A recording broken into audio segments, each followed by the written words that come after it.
Shit. And they always got these. And they always having fun. Hi, we're from Electron Music Machines, and we're just going to make some music on these boxes here. And then, yeah, we'll talk about it a bit more.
This is Cenk and Simon from ELEKTRON, and you probably know Cenk as the product specialist doing numerous online videos and demos.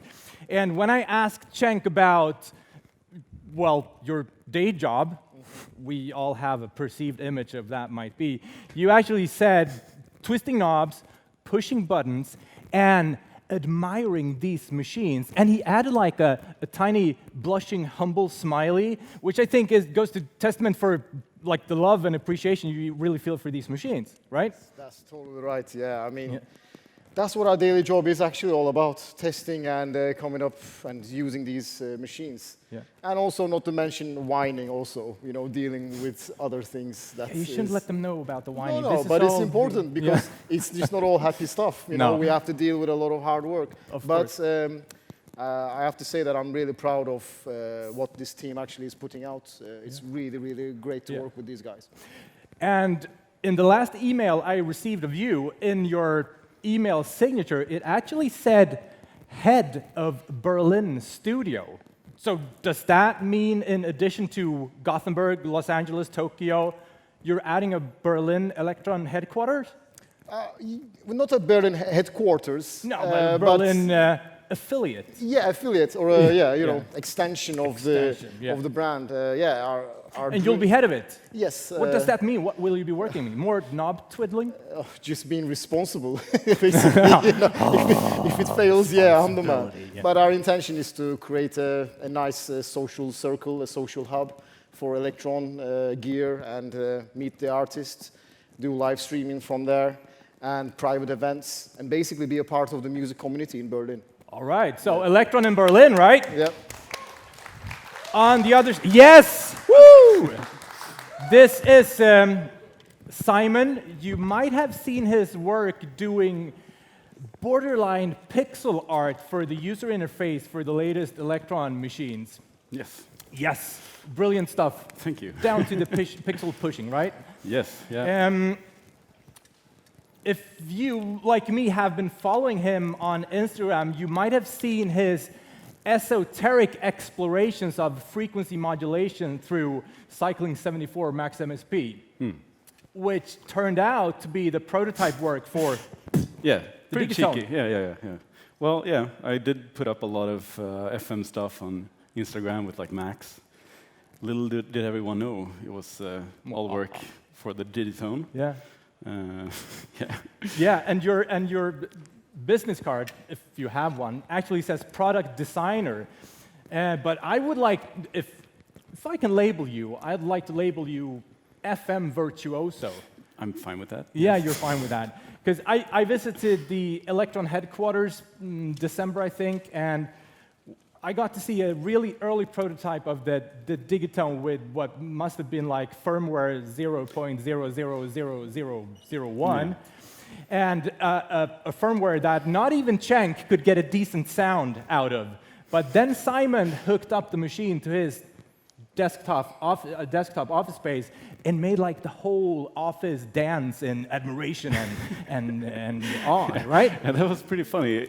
You were trying it out. You were like, Simon, Simon, what's happening? Why can't I get your sound? is this the final design? You were like really choked up about it. Yeah. And I got like, yeah.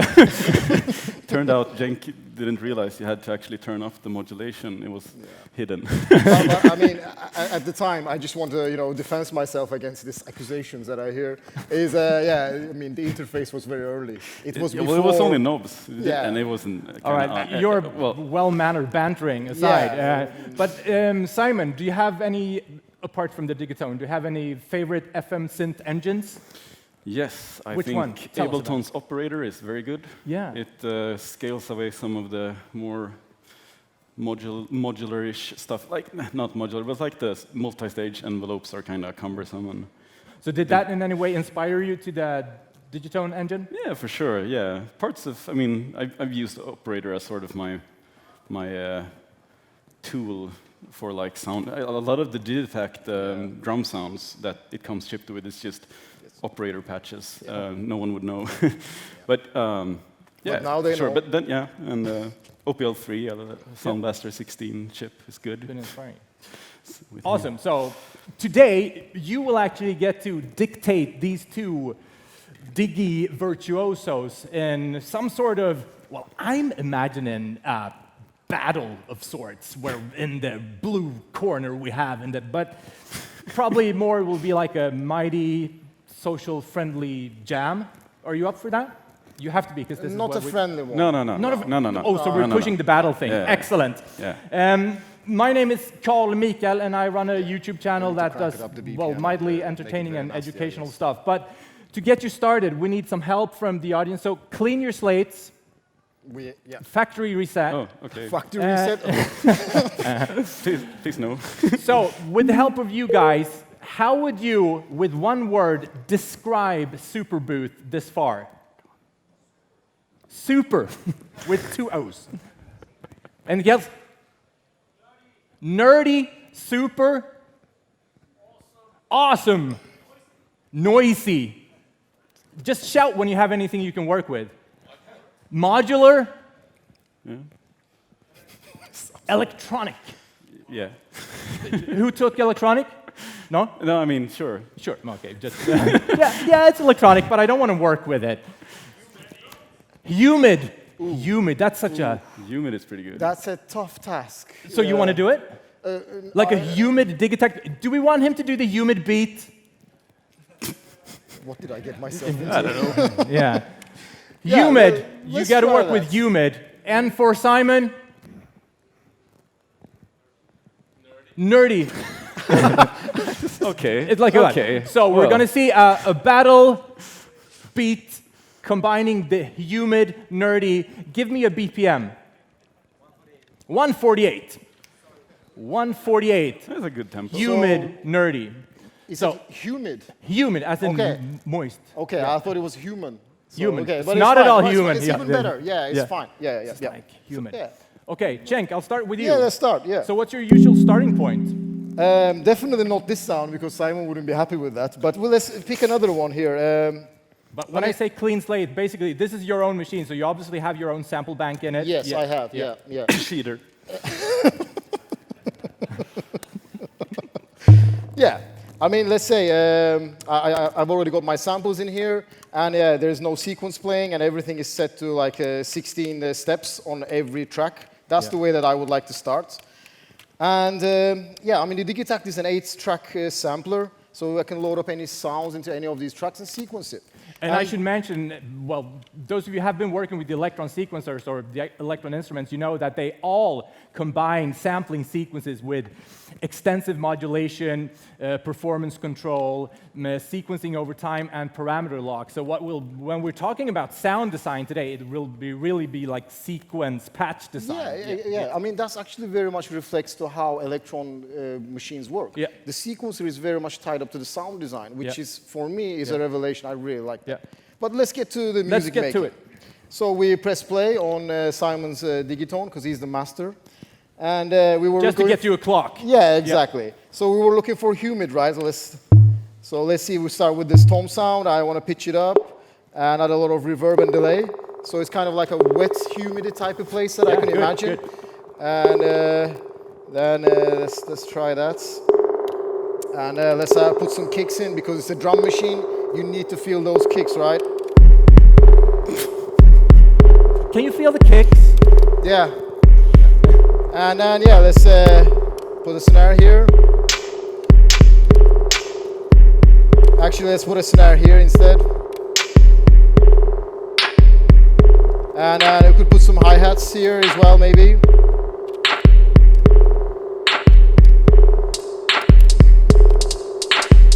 Yeah, this is kind of not very nice, but let's try to fix it. Yeah, here we go. What I really like about a Digitact is each of the steps can have a different sample. So the hi-hat is a bit like tick, tick, tick, tick. But now I can assign different samples into the hi-hats. So let's try that. So this is a version of parameter locks that are actually sound locks or sample locks on the Digitact. Yeah, we can call it sample locks. And of course, this parameter locking applies to all the parameters that you have on each track. So some of the hi-hats can be lower pitch or higher pitch. And that is one of my favorite features, actually. And another thing that I really like, I can re-trig the steps. So I can hold maybe these 2 steps here, and then I push a few buttons, and I've got a re-triggering hi-hats. So let's hear what I have. I've just been assigning different samples and assign a bit of re-triggering. And here we go.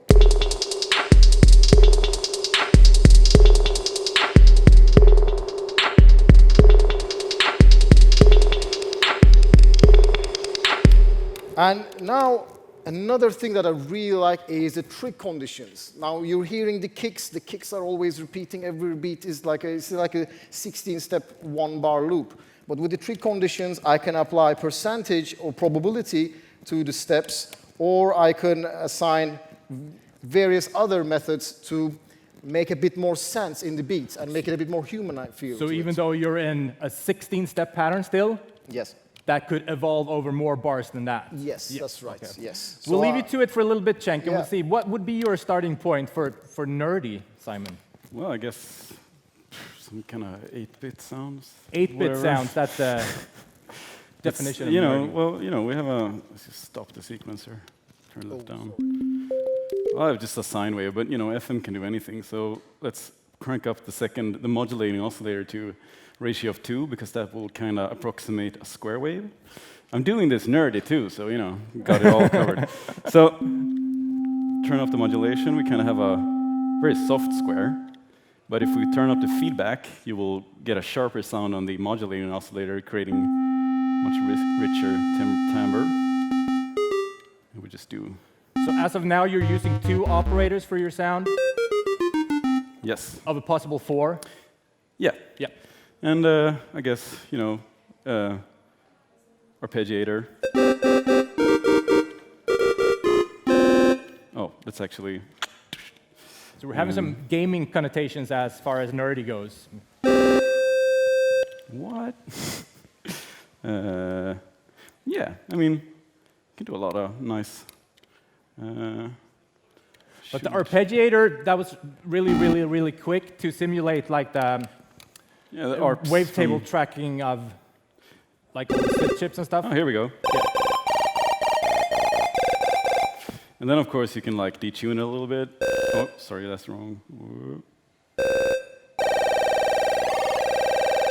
So are you detuning the oscillators in relation to each other? Yeah, I'm detuning the modulating oscillator. And then I can introduce like maybe a 3. That will be like a SID-ish, I guess.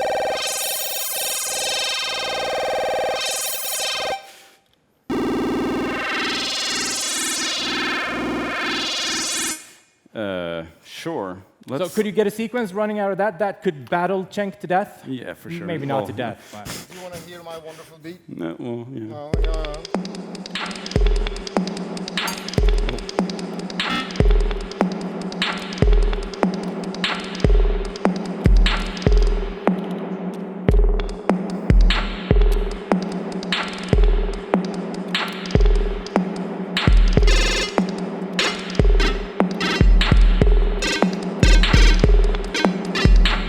So Simon, you're actually live recording a new sequence, right? Yeah. Yeah. So you're not step recording it. You're I wasn't live very recording happy with that though. it. He's redoing it.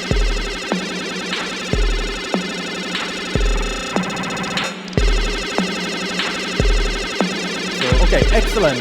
So Let's also do like a triangle wave or something. I have this one, but I like NES triangle, but it's so hard to replicate. Shit. Yeah. Well, But yeah. what about this? Cenk did the very electron-specific trig conditions. I was thinking, are there performance controls on the Digitone that you could work with during the sequencing? Yeah, I mean it's the same ones, I guess, with trigger Yeah. conditions and stuff. Yeah, but I was thinking of like performance controls for you to alter the timbre while you're running the sequence. For example, you could control all 4 track parameters at the Yeah, same you want to do time. that? Yeah, but then I have to add something to all 4 Yeah, tracks. I mean, That's cool. But that's, I don't know, it's just, well, Which means when the parameter locking that Cenk was talking about that can alter each synthesis parameter to a specific sequence track, the performance control are also aiming at several synthesis parameters, but you can alter them using the knobs when you're actually rolling a sequence, right? yeah. yes, pretty much so, yeah. It's just, want to get like a PWM thing going. I mean, making a sound on a synthesizer takes more time than a sampler. Yes. That's why I picked the Digitact. Yeah. Unfair, No. Very, yeah, but it's very. turning out great. You should also, yeah. Why is it doing this fucking? Oh. Yeah. There we go. There you go. Yes. So what have you done now? So I just, since it's resetting the phase every time in FM, you typically want like the timbre to stay solid because Yeah. the phase, when they align, they make a certain timbre, and when they don't align, they make a different. And To make them evolve over time. yeah, and if I don't turn off the reset, I get these clicks all the time because Always the it's same, resetting. yeah. So I need like this. Excellent. And here, let's go with maybe a bit of reverb for some humidity. Yeah, you could. Yeah. But reverb is always nice, always needed. Yeah. All right, so we have a humid beat, we have a nerdy sound and a sequence coming up. I think this is time to battle it out. Yeah, we could do. Who want to actually, take the first punch? I always get the first punches, don't I? Yeah. I don't know, sure. Come on, you do. Or maybe you just go friendly. Okay. When you're ready.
Give it up for Simon and Cenk.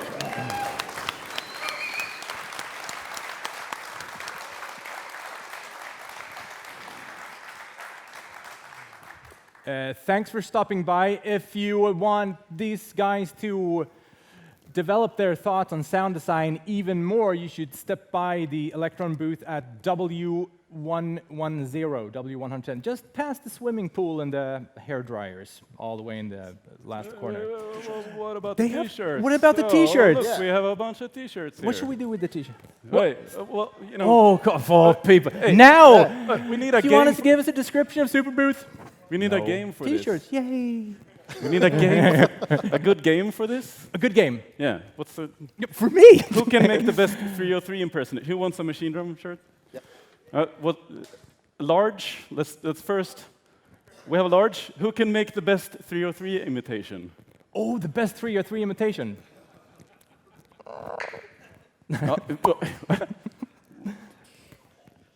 Well, I don't know. Well, It's a something like broken one, one- maybe. Broken 303, sure. You know, sir, Yay. sir. Thank you very much. Yeah. Oh, and okay, medium. The best, whatever. second Okay, best you waved 303 first, evaluation. so you get it. There we Hey. go. Who likes the SID ship? But what is the No name one on likes that? the old. Oh, so yeah, Okay, yeah. this one is in large. Or what is your size? What do you want? Large, yeah. Cenk, what should he? Well, I mean, I don't know. It could have been a question, maybe. I don't know. Somebody who knows the answer of something. Yeah. Yeah, whatever. But hey, we got another one. I got an It's a easy. medium sit station. Yeah. All right. When did the SID station come out? Yeah. When was it released? When did Elektron make sit station? Yeah. Who Yeah. just said that? 98. No. Don't try. Yeah. Honestly, who said 98? Yeah. Yeah. Okay. Mono machine, medium mono machine. Oh. So, Wait a minute. I have to give him. This is too trippy. sir. All right. No, you get one, man. You're too trippy. You get one. Yeah. Okay. you get one too. Yeah, sure. Here you go. Thank you. Right. And you know the reason you're wearing the machine drum. Yes. Could we get those as well? If we. Yeah. Well, you can strip me. It's not that But kind of show. The reason It's not that kind of why show, we're okay. wearing. It's your first electron machine. Yeah, this is my first. and my Elektron. first electron Yeah. machine. Oh. Yes. Yeah. Cute. If you want to hear more about their first machines and sound design, drop by the booth later on. Thanks for coming by. Thanks.